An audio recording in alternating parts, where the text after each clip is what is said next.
Curiosos, ¿cómo les va? Ustedes saben que el otro día venía caminando por el centro y de repente siento la sirena de un patrullero, miro hacia atrás y veo que estaciona muy cerquita mío. Atrás mío había unos pibes que venían caminando unos metros más atrás. El policía se baja y dice, documentos por favor. Entonces yo saco de mi billetera el documento y se lo voy a dar al policía, pero el policía dice, no, usted siga, caballero, son solo ellos dos. Y les pidieron los documentos solo a ellos. Quedaron ahí y yo me fui. Y me pregunto, ¿por qué le pidieron los documentos solo a los pibes y a mí no?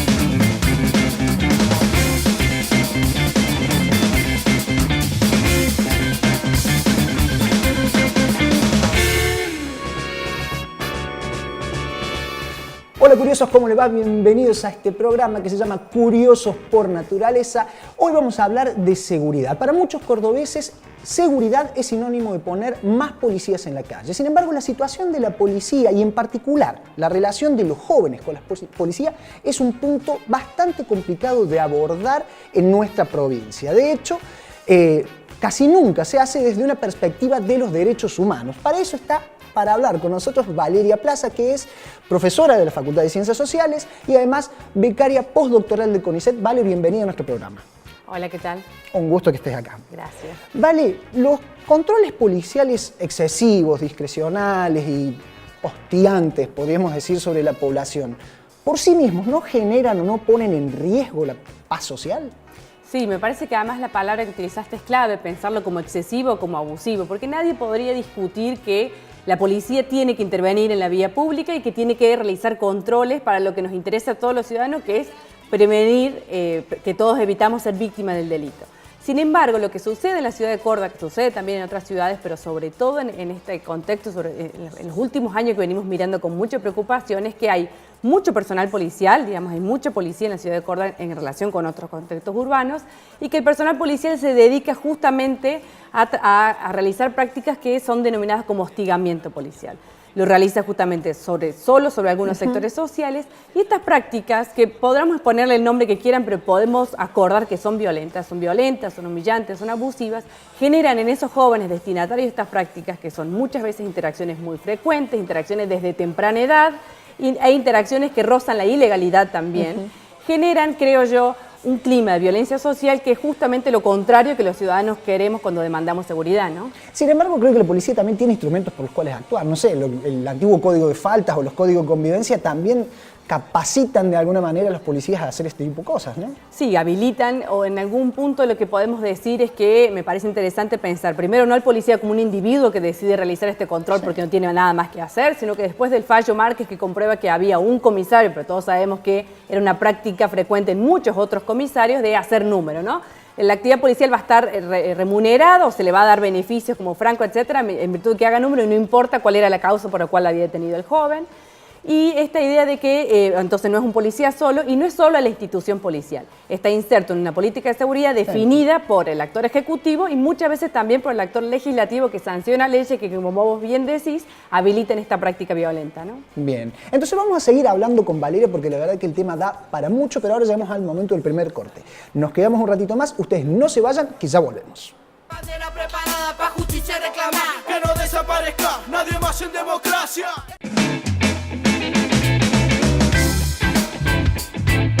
Bien, continuamos en Curiosos por Naturaleza y estamos charlando con Valeria Plaza, quien es docente de la Facultad de Ciencias Sociales, abogada y becaria postdoctoral del CONICET.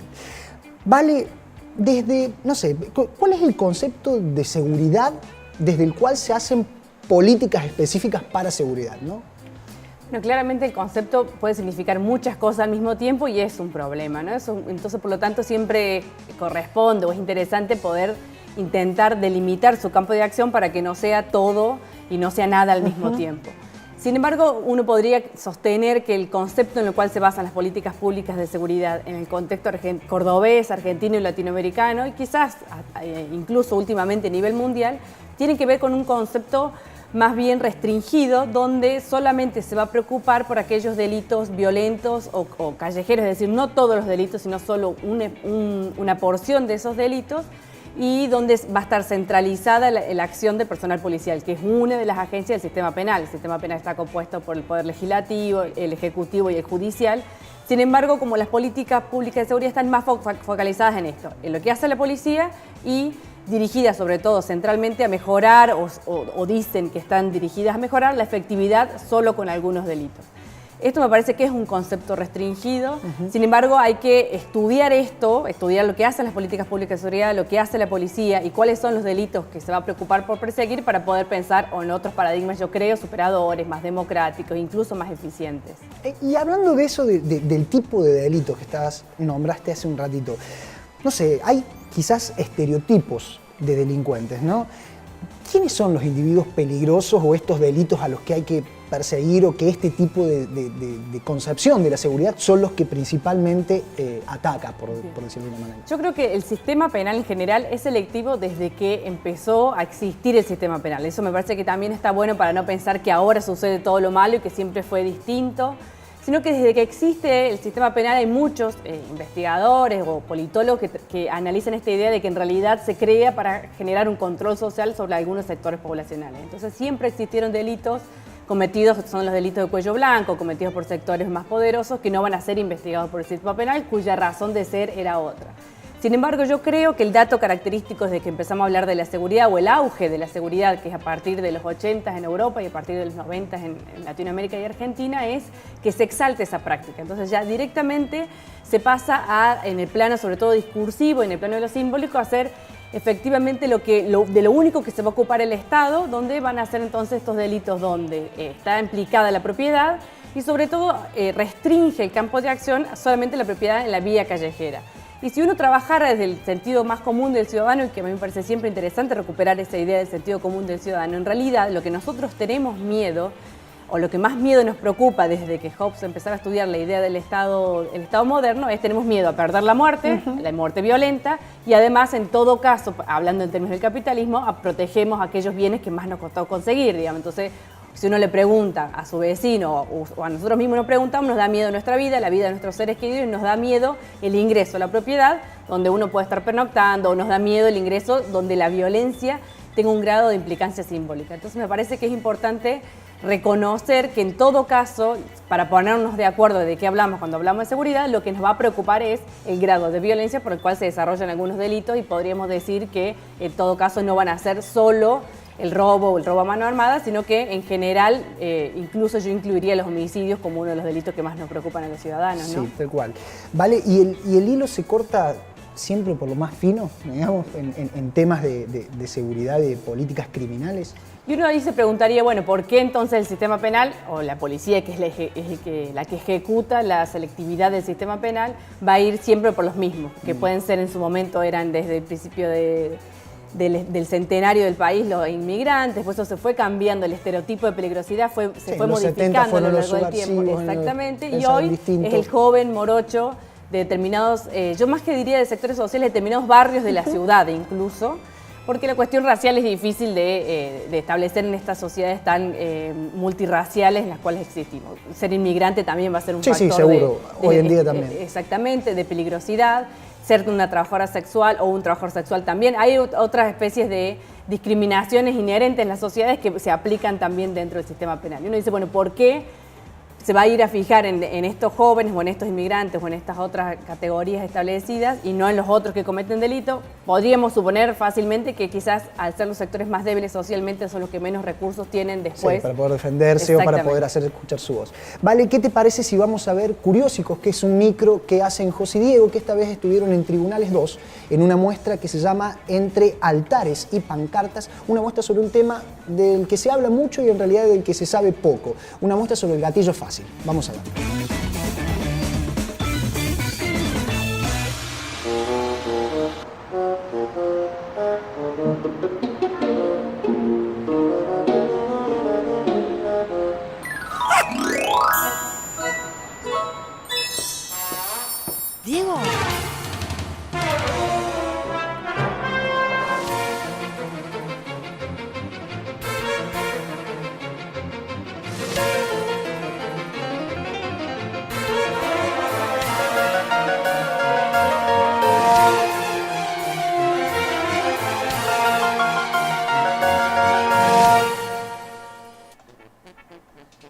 Mira, Diego, vení. De lo que hablábamos el otro día, que empezó el juicio por la muerte de David Moreno durante los saqueos de 2001, ¿te acordás? Acá en Córdoba. Sí. Que parece que lo mató un policía, sería como un caso de gatillo fácil. Sí, vi, y aparte estaba leyendo que los medios que titulan como si fuera de gatillo fácil, desde la antropología, gente que estudia todos estos temas, dicen que no debería llamarse así, sino que debería llamarse violencia institucional. Ajá. Si ahora que me decís, sí, creo que unas chicas del Museo de Antropología están estudiando estos casos, Natalia Bermúdez, y que le podemos ir a preguntar, o sea, qué significa violencia institucional y por qué no está bien decir que es gatillo fácil. Perfecto. Vamos, pero a ver, déjame ver acá.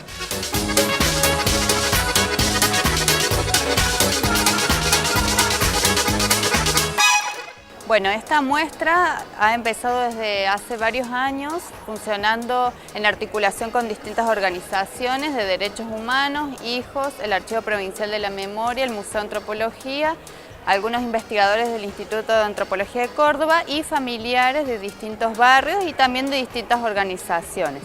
La idea es dar visibilidad a algunas prácticas que desarrollan los familiares en torno a las víctimas de violencia institucional. Algunas de esas prácticas tienen que ver con los homenajes y las conmemoraciones de esas muertes dentro de los barrios, que implican la construcción de altares y de pancartas. Por eso el nombre de la muestra entre altares y pancartas. La idea es armar la muestra entre todos los familiares y entre nosotros, sacamos algunas fotos, hacemos algunas entrevistas y entre todos, entre los familiares, los vecinos de esos jóvenes muertos, armamos las fotografías y recogemos también algunos objetos que terminan conformando esta muestra. No solamente conmemorar y honrar la memoria de los muertos dentro de los barrios, de sus propias viviendas, sino también salir al espacio público, salir a la calle, a tribunales, a las plazas, a las calles, para reclamar y poder demandar justicia.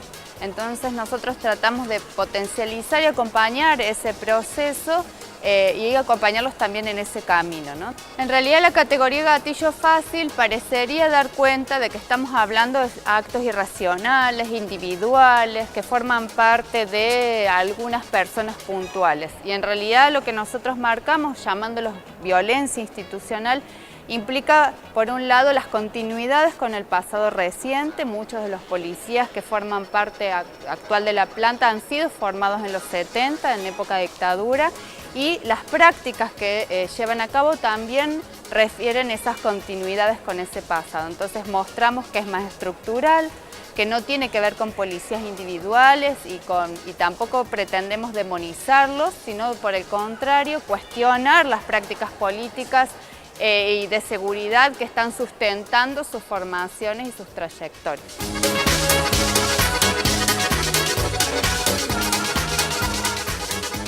Bien, veíamos entonces una muestra, además de interesante, por demás necesaria, creo yo. Vale, en materias de seguridad pareciera que en nuestra ciudad en realidad existen dos ciudades, ¿no? Una ciudad en la que ciertas personas pueden transitar con tranquilidad y seguridad y ciertos lugares a los que el acceso a ese lugar o ciertas personas, ese lugar está cerrado por alguna razón. ¿Es cierto que existen estas dos ciudades que en la sensación las sentimos? Sí, además me parece lo riesgoso que es para todos, para los unos y para los otros, que existe esta división territorial, ¿no? Me parece que Córdoba, y eso también muchas investigaciones así lo sostienen, se ha convertido en una ciudad muy segregada. Esto de segregación puede ser por lo alto, la proliferación de countries y de espacios cerrados donde un sector social no interactúa para nada con los otros sectores sociales, y la segregación por lo bajo, como han sido los lamentables programas como Mi Casa, Mi Vida, la erradicación de villas a lugares cada vez más lejos, y con la idea de incluso de que adentro esté la escuela, el dispensario, el hospital, es decir, que no haya una interacción social. Sí. La falta de interacción social, no hace falta tener demasiados estudios sociales para saber que genera justamente temor por el otro que aquel que no conozco, ¿no? Esa idea de la escuela pública donde todos los sectores sociales convivíamos y entonces conocíamos las diferentes realidades que componen una sociedad, hoy en Córdoba se está perdiendo cada vez más, ¿no? Los sectores más altos se van a juntar solo con sectores altos y los sectores bajos con sectores bajos, y a eso viene a responder la lógica policial y del sistema penal también, digamos, no inventa esta lógica, sino que está inserto en este sistema social, que en algún punto todos sin cuestionarnos demasiado lo aceptamos, de que esto suceda así. Los concejales, cuando permiten este tipo de emprendimientos inmobiliarios que dividen la ciudad tan tajantemente en dos zonas, la policía viene a reglamentar o a regular o a controlar que eso así suceda, ¿no? Entonces jóvenes de determinados barrios relatan cotidianamente cómo ellos les cuesta acceder al centro, cómo no conocen lugares públicos como el Parque Sarmiento, cómo van alejándose de actividades que uno podría decir desde la sociología positiva, la práctica del deporte o incluso la pérdida de empleo o buscar empleos más bien en la zona para evitar esa interacción policial que muchas veces es violenta, que muchas veces es abusiva, que muchas veces es básicamente humillante también, ¿no? Tal cual, y en ese punto me gustaría ir. ¿En qué momento o dónde está o qué prácticas policiales son aquellas las que no son contravenciones y las que sí lo son, ¿no? ¿Hasta dónde se avanza sobre el derecho de los individuos? Como por ejemplo entrar al centro de la ciudad. Eso me parece como muy interesante pensarlo, que lo pensemos todo. Obviamente que uno no podría pensar la policía sin que intervenga ante la situación del delito. Digamos, no vivimos sociedades que esto que hablamos de la violencia un poco hace rato, ¿no? Necesitamos que la policía intervenga y seguramente de manera violenta en algunos casos para prevenir una situación de delito. Avanza sobre esto y se generan las contravenciones, que se supone que son para prevenir el delito, que no era suficiente con el Código Penal, necesitábamos un código de falta en su momento y el código de convivencia. Sin embargo, en la investigación en la cual he participado, y sobre todo la tesis doctoral, trabajo con la idea, y esto no es solo Córdoba, sino también pasa en la policía en el resto del país, de que hay una práctica de hostigamiento policial que no queda registrada en ningún lado. Estas prácticas son desde el paseo en el patrullero, los famosos corralitos humanos, que muchas veces los medios los han cubierto, que es poner jóvenes en la plaza expuestos durante horas y horas. Ese joven podía ir al trabajo, tenía que volver a su casa con el pan que le habían encargado. Una serie de piénsese uno como ciudadano, de sale a la esquina de su casa y no sabe si va a volver en cuánto tiempo.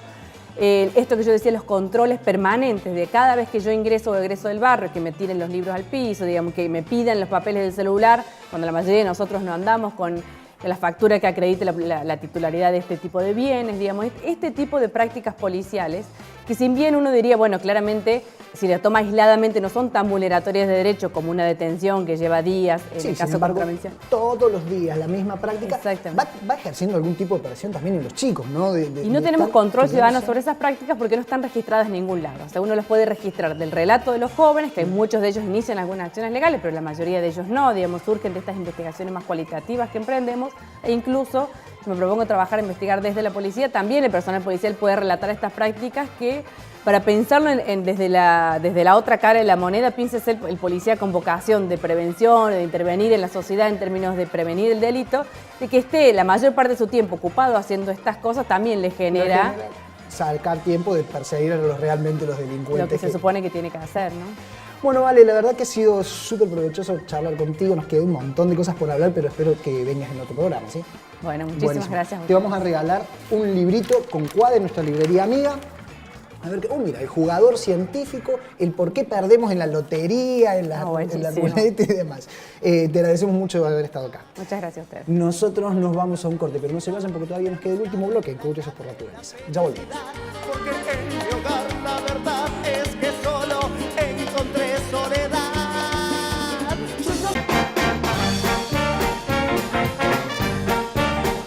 Bien, continuamos con nuestro programa y le damos la bienvenida a Majo Villalba de la agencia Unciencia. Majo, ¿cómo estás? Bien, Franco, todo bien. Me alegro mucho. mucho. En realidad un poco preocupada. Dime, ¿qué pasó? Y mira, Franco, me imagino que vos también, los curiosos, toda la sociedad cordobesa está preocupada últimamente por la calidad del agua que estamos tomando, sobre todo teniendo en cuenta el estado en el que hemos visto en los últimos días los lagos y los embalses de Córdoba. Sí, de hecho, la semana pasada estuve dando unas vueltas por el lago San Roque y vi que tenía un color verde azulado, medio raro, que no me gustó nada.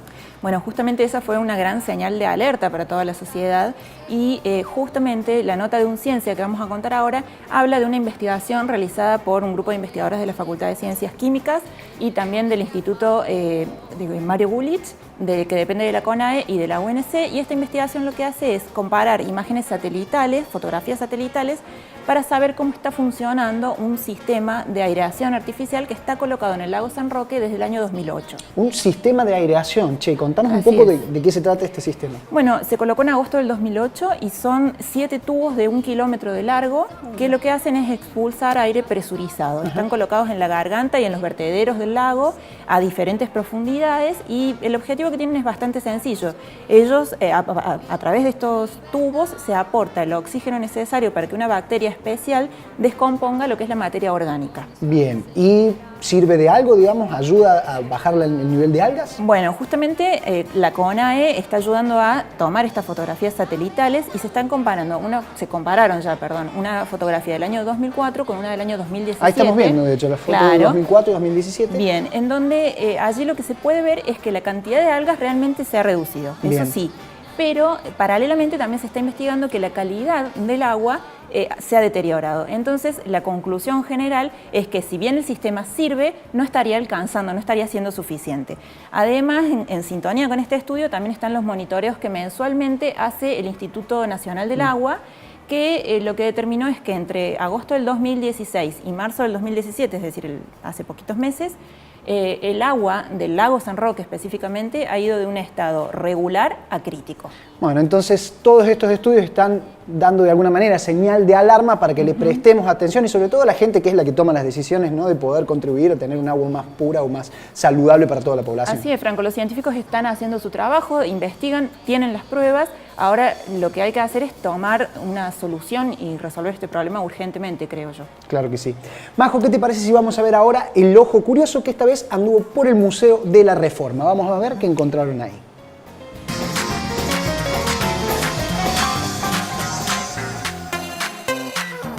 Acá. Este espacio físico están en lo que sería el Museo Casa de la Reforma Universitaria. En este lugar serían las viejas calderas del Hospital de Clínica, eran las que generaba el agua caliente para la lavandería del hospital. La característica interesante de estas calderas, más allá de la sala que nosotros reutilizamos, fue fundamentalmente que son traídas de Inglaterra y producto de la Segunda Revolución, y contrataron obreros directamente traídos de Alemania, los cuales instalaron acá y en muchísimos lugares del país y del mundo esta característica. Justamente como fue puesta en 1913, poco tiempo después empezó la Primera Guerra Mundial y decidieron entonces quedarse acá y fueron los que después podríamos llegar a decir que son los primeros obreros alemanes de nuestra universidad y los que se quedaron de alguna manera para ir haciéndole el service a estas instalaciones. Esta es una obra de ingeniería, lo que significa todas las instalaciones que se utilizaron para este tipo de cosas. Acá no las están a simple vista, pero va a ver que hay rieles, hay zorritas que pasaban por debajo, que distribuían toda la mercadería a todo el hospital, que era en esa época una magna obra, o sea, era verdaderamente una obra importante. A la entrada ustedes habrán visto que hay una báscula, ahí se pesaban los camiones, se bajaba todo acá y se redistribuía por subsuelo o por túneles, se distribuía todo el resto del hospital, que tienen otro estilo de calderas, pero de baja presión. Este era de alta presión.